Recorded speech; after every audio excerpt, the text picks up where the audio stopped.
قرآن کی سب سے بہترین تفسیر وہ ہوتی ہے کہ جو قرآن ہی سے کی جائے۔ دوسرا مرحلہ ہے کہ قرآن کی تفسیر احادیث سے کی جائے، جی اقوال صحابہ سے کی جائے۔ صحیح۔ تیسرا مرحلہ ہے اقوال تابعین سے کی جائے۔ آج بھی بہت سارے لوگ ایسے ہیں کہ جو آج ہو رہا ہے، جو آج کی لغت ہے، جی آج کی لغت کو دیکھ کے کہہ رہے ہوتے ہیں قرآن جب نازل ہوا تو اس کا یہی معنی تھا۔ لغتیں چینج ہوتی ہیں، لغتوں میں تغیر آتا ہے۔ تفسیر ایک وضاحت کا نام ہے، تفسیر رائے کا نام نہیں ہے کہ میں اپنی رائے کو اس آیت کے ضمن میں بیان کر دوں۔ اکثر کہا جاتا ہے کہ آپ تفسیر کے ساتھ قرآن پاک پڑھیں، آخر یہ تفسیر کیا ہے؟ تفسیر دیکھیں وضاحت کو کہتے ہیں۔ قرآن پاک کی آپ کوئی بھی آیت لے لیں، سب سے پہلا مرحلہ ہوتا ہے اس آیت کا لفظی ترجمہ کیا ہے۔ ایک لفظ کا ترجمہ کرنے کے لیے لغت دیکھنی پڑتی ہے، یہ دیکھنا پڑتا ہے کہ یہ ایک لفظ قرآن نے کیا ایک ہی معنی میں استعمال کیا ہے۔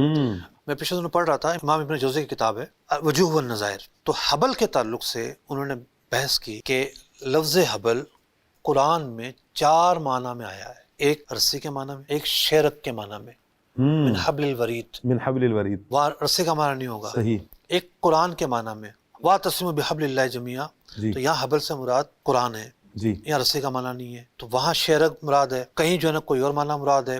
4 معنی میں خود قرآن میں استعمال ہوا ہے۔ جی لغت بھی ایک سمندر ہے۔ بعض لوگوں کی عادت پتہ کیا ہے، جی کاؤنٹر کے لیے میں نے ایک تفسیر پڑھی، میں ایک بڑے تحقیقی کتاب لکھ رہا تھا سود کے اوپر، اور اس میں ایک چیپٹر ہے آیات ربا کی تفسیر۔ تو ایک صاحب نے آج جو حالات ہیں نا، اس آیت کا پورا پس منظر آج کے حالات میں بیان کیا ہوا تھا، اور اس سے وہ دھوکا کھا گئے، غلط مسئلہ لکھ گئے، جو سود نہیں تھا اس کو سود ثابت کر دیا۔ تو آج بھی بہت سارے لوگ ایسے ہیں کہ جو آج ہو رہا ہے، جو آج کی لغت ہے، جی آج کی لغت کو دیکھ کے کہہ رہے ہوتے ہیں قرآن جب نازل ہوا تو اس کا یہی معنی تھا۔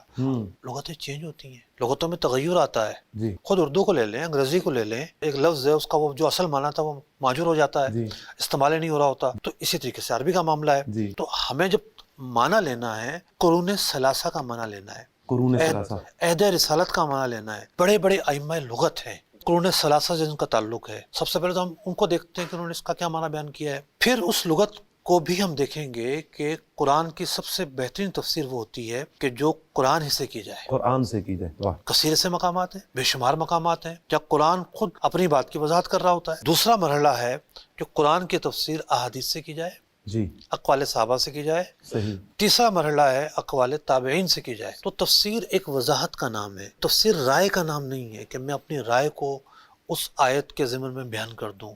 تفسیر ایک منقول چیز کا نام ہے کہ اس کے بارے میں خود قرآن نے کیا کہا، خود حدیث نے کیا کہا، صحابہ نے کیا کہا، تابعین نے کیا کہا، نقل کیا ہوا ہے،